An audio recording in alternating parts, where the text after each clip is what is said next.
God is our rescuer. He's also our refuge.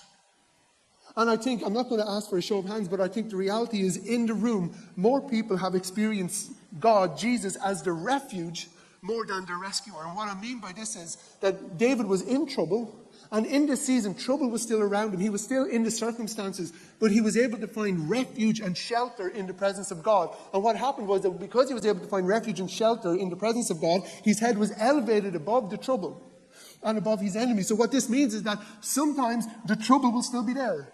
Sometimes the enemies will still be there. Sometimes the opposition that you're facing, the situations that you're facing, the circumstances are still there. But what happens is when you get into the house of the Lord, when you get into his shelter and his refuge, he's going to elevate you above all of that so that you will be able to have a different perspective and be able to see a little bit clearer.